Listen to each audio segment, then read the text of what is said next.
I'm John Hendricks. It's Thursday, August 28th. Today, a shantytown chop shop. What the police did here is probably a good thing from a police work standpoint. We're learning more about what police found when they raided a Riverbank encampment. Also today, spouting off. This is stupid. This is ridiculous.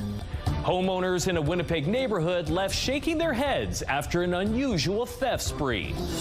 Plus, transfer time. Do you really want people paying twice on the same trip? That doesn't seem like what we're after.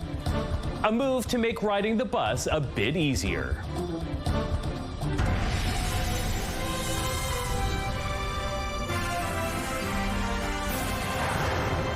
Good afternoon. Thanks for joining us. Marilee is away. We're learning more today about a police raid at a homeless encampment when Winnipeg police moved in on a tent armed with a search warrant. Joining me now live is CTV's Catherine Dow. So Catherine, what's the new information that we're getting today? Well, John, the Winnipeg Police Service is calling this an investigation into a bicycle chop shop. They say a tent encampment along the riverbank was constructed specifically to dismantle stolen bikes. And as you saw on CTV News Wednesday, police officers moved in on a homeless encampment near Waterfront Drive and Gomez Street yesterday afternoon. In a news release today, police say the raid came after they received reports of suspected property crime going on there. Police investigated, got a search warrant, and moved in on the encampment near the riverbank. And here's what they found: 50 bicycle frames, 77 bicycle tires, 53 bicycle rims, plus some complete tires, a gas generator, a lawnmower, a pressure washer, and a wheelchair. Now, police arrested 3 people. 1 person wasn't involved and was released.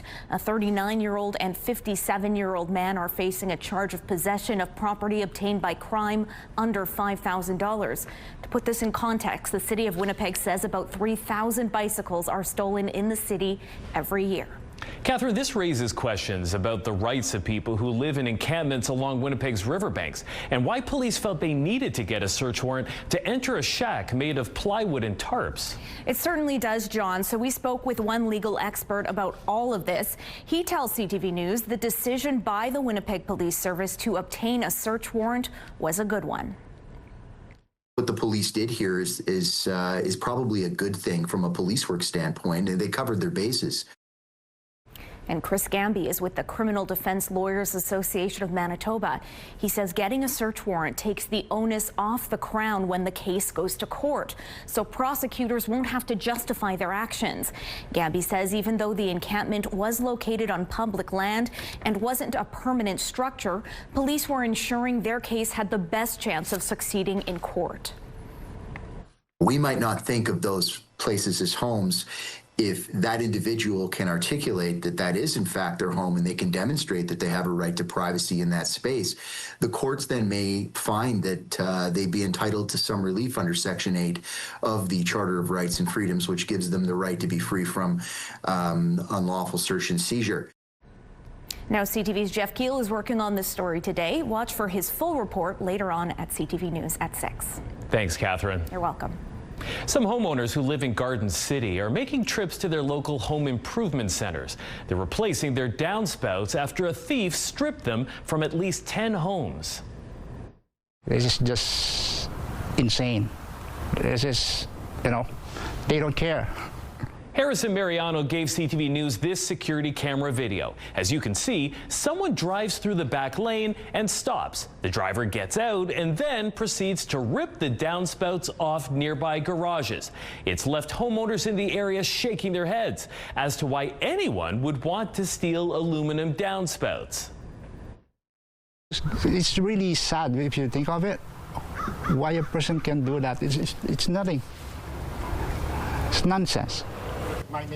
Mariano says he's filed a police report and will now replace his downspouts. CTV's Danton Unger was in the Garden City area today working on this story, and he also spoke with Winnipeg police about this case. You can watch for his full report on CTV News at 6. Doctors Manitoba is joining the chorus of voices expressing concern about the rise in violent incidences in and around Health Sciences Centre. A new survey of its members found the number of incidents at the hospital is nearly double the provincial average. Roughly 30% of the physicians there experienced nearly one physical safety incident a month over the previous year. And HSC accounts for 45% of all physical safety incidents reported to them in the past 12 months.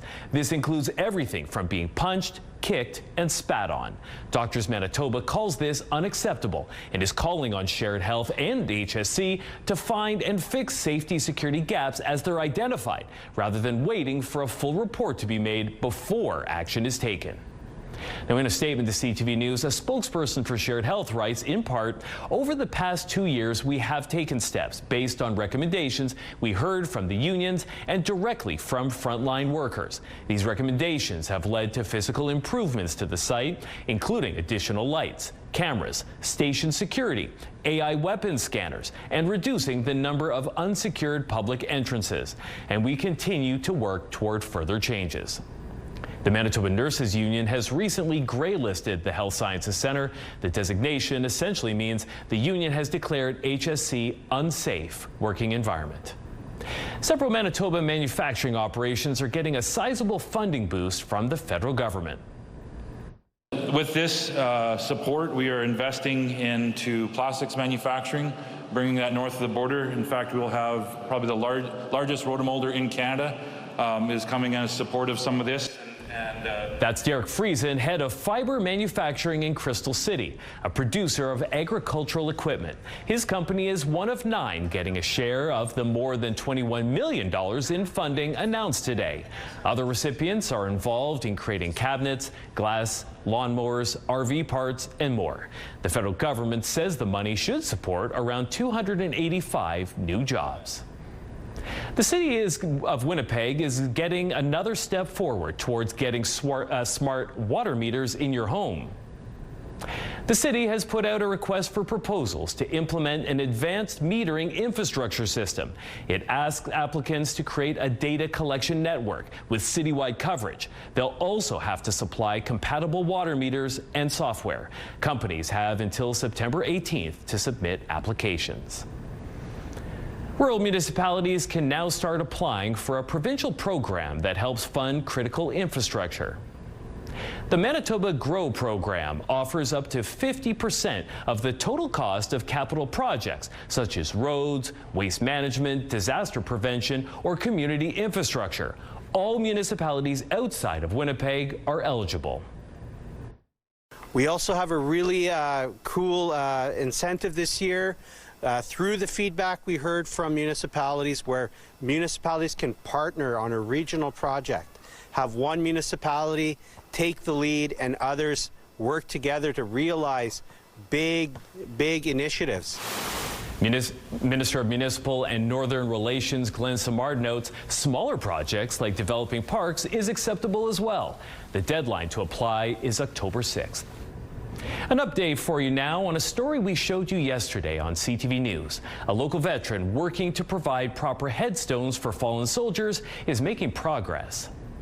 Peter Martin is trying to find the names of soldiers buried in local cemeteries and contacting their families. One soldier in particular, James Bernard McQuaid. Well, tonight we can tell you that after our broadcast, McQuaid's family contacted us to say a grave marker is already on its way. They say it's a multi-year process, but Veterans Affairs is working on it. Martin has put up a temporary cross and plaque, but wanted to hear from the family before putting a permanent marker down.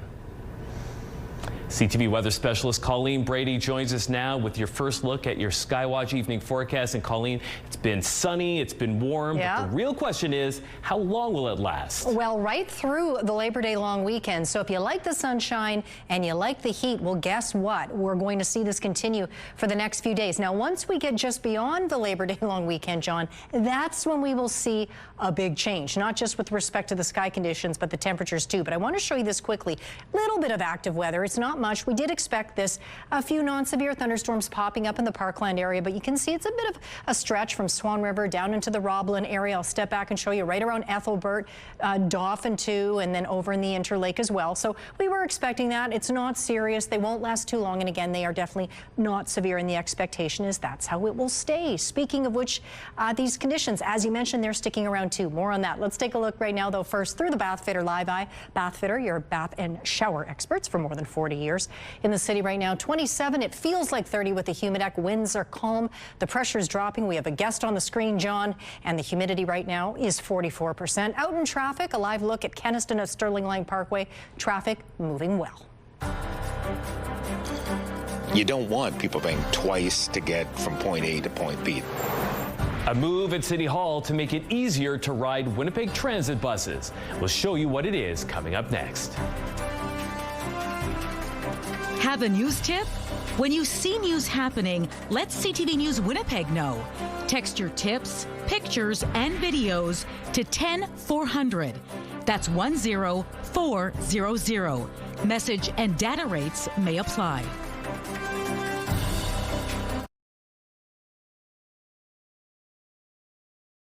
Get Winnipeg's top stories, breaking news alerts, and watch live. Download the CTV News app.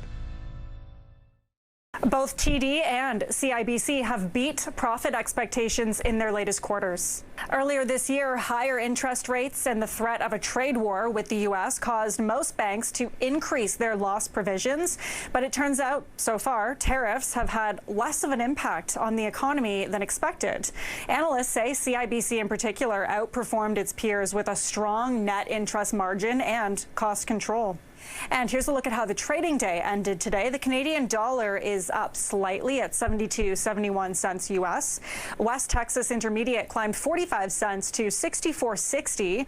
Western Canadian Select also up 95 cents to 51.18. And the TSX is also up, finishing at 28,434. Those are your business headlines. I'm Lindsay Biscaya. There's a drive at City Hall to increase the transfer time for riding Winnipeg Transit buses. Right now, when you get on a bus and pay the fare, you get a transfer. That transfer allows you to ride as many buses as you need for 75 minutes. St. Vital councillor Brian Mays has submitted a motion to increase that time to 90 minutes. He says he's heard from constituents that under the new transit system, passengers are experiencing longer rides with more transfers and longer wait times. Mays says lengthening the transfer time window is a simple, low-cost way to make things easier on transit riders.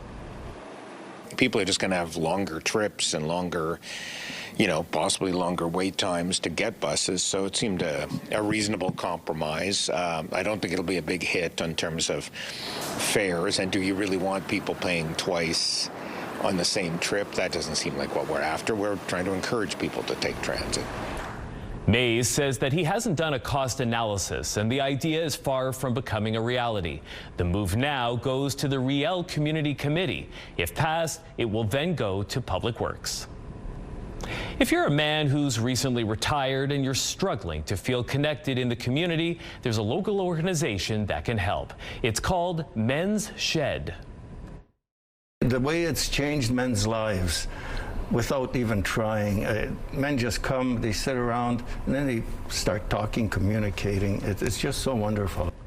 Men's Shed started in 2009. It's a community-based and volunteer-run organization with activities like woodworking. The group offers all kinds of fun ways for men to spend time together, connect, and build new friendships. It also offers a safe place for men to talk about things they can't necessarily share with their spouses. My wife doesn't understand why I get up to pee every half hour. I don't understand her menopause. She doesn't understand my prostate. I go to the doctor says take a pill and you're out of here. But now I understand this a little better. There are 5 men's sheds in Winnipeg, and there are groups located outside the city too. You can find out more by visiting mensshedmanitoba.ca. Community Connection is brought to you by Mr. Reuter Plumbing. Born to be a hero, trained to be a plumber. I love my Filipino culture, my roots. It's beautiful. One of the biggest names in stand-up comedy is in Winnipeg tomorrow. Joe Coy speaks about incorporating his Filipino background into the show.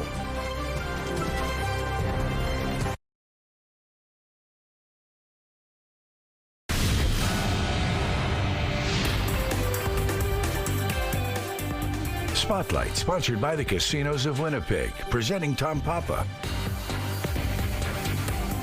Colleen Brady has your spotlight today. And Colleen, one of the biggest stand-up comedians in the world, coming to Winnipeg. That's right. Joe Coy is bringing his Just Being Coy tour to Canada Life Centre Friday night.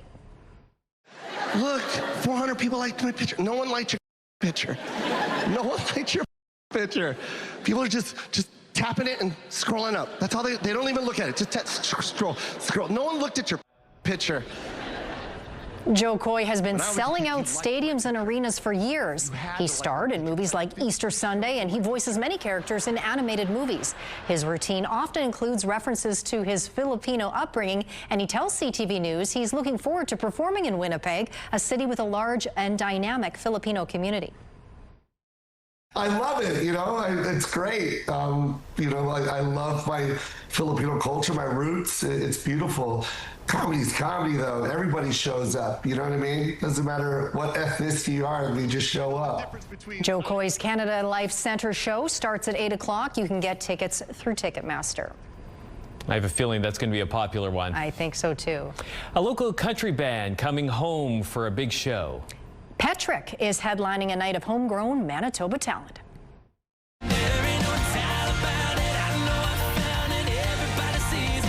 Petrick is bringing a night of country music to the Burton Cummings Theatre on October 25th. The band just finished opening for Country Thunder last month. They're also bringing a lineup of other local country artists with them, including Katie St. Germain, Leanne Pearson, and Sean Taylor. Tickets are on sale now through Ticketmaster. That's a great lineup. Yeah. It's not often that you get to watch a documentary and then hear directly from the subjects of the film. But, John, that's what's happening at a special screening at Winnipeg's Government House next month. Oh, goosebumps. The sun came out at that moment. We were her and she was us. It was like a little beacon. Coronation Girls tells the story of 50 young women who sailed across the Atlantic Ocean in 1953 to witness the coronation of Queen Elizabeth II.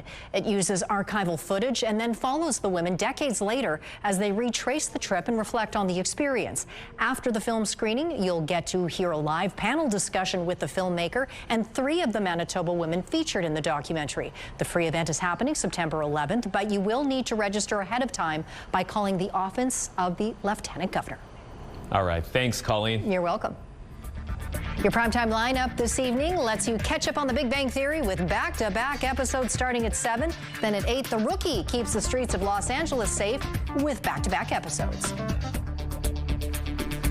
A live look at Portage Avenue, east and westbound just west of Polo Park. Sunny St. James there. Traffic moving well, 27 degrees. Winds are calm with the humid exit feels even hotter. I will have the rest of your forecast, including a look at the Labor Day long weekend.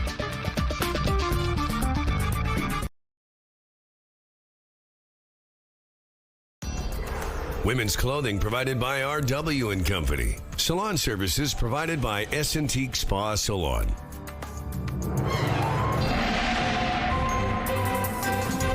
CTV Skywatch weather brought to you by South Beach Casino and Resort. Visit southbeachcasino.ca.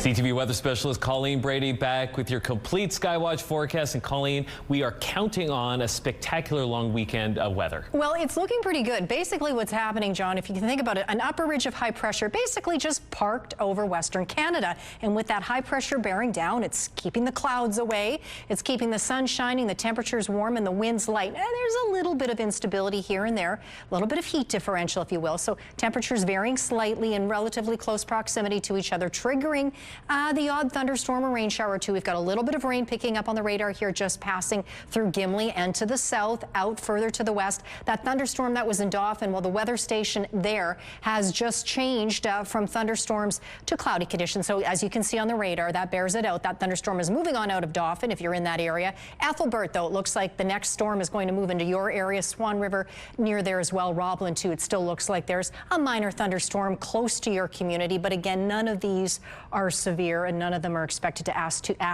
stick around too long. That's another way of trying to say what I'm trying to say. The rest of the night, you can see pretty clear. Not much happening under the influence of that ridge of high pressure for the most part, keeping things pretty clear overnight right into Friday. Another day that will be very warm, certainly here in the south, warm as well in the northeast into northwestern Ontario. Winds will stay nice and light all throughout the day tomorrow, and then overnight we go into Saturday, the start of the long weekend, nice and sunny and still very warm, and that is likely going to remain the case throughout much of the weekend. For tonight, though, for Winnipeg, 15 is our low, partly cloudy at most, winds light at most 10 kilometers an hour. 29 are hot, high, mostly sunny tomorrow, winds out of the south at 10 kilometers an hour. The UV index for tomorrow, by the way, it's Friday tomorrow, 6 are high for Winnipeg, keep that in mind. And then here's a look at the long range, including the long weekend. Abundant sunshine Saturday, up to 32 degrees. Keep in mind, folks, the normal high now for this time of year is just 23 for Winnipeg. 31 and mostly sunny Sunday. Labor Day, there is the outside chance of a thunderstorm, otherwise a mix of sun and cloud, 28. And then things come to an abrupt end, John, with respect to the heat. 19 Tuesday with the possibility of showers, 15 under a mix of sun and cloud on Wednesday. I know some folks will be looking forward to those cooler temperatures. This first photo takes us out to beautiful Fisher River. Well, look at that stunning sky. That photo was taken by Pete. Now, Michelle captured this beautiful fog bow. If you look closely there, that was out at Grand Rapids. You can send us your weather photos. The email address is winnipegweather@ctv.ca. Thanks, Colleen. The Labor Day long weekend is just around the corner, and that means hundreds of Winnipeg Blue Bomber fans are making their way to Regina. The annual Labor Day Classic pits the Bombers against the Saskatchewan Roughriders. It's a party, as you can see, for fans from both provinces, and it happens every September long weekend. Now this year, the Riders are in first place in the West Division. The Bombers are in third. So a win for the Blue and Gold would be huge. The Labor Day Classic kicks off in Regina Sunday at 6. Next weekend, the Riders come to Winnipeg for the legendary Banjo Bowl. Definitely pulling for the Bombers, hoping that they can pull this one out. Yeah, you saw that Riders fan doing this. Yeah, they're going to be doing that. A lot more of that, Riders fans. Yeah, you said it. All right, we'll see you again at 6.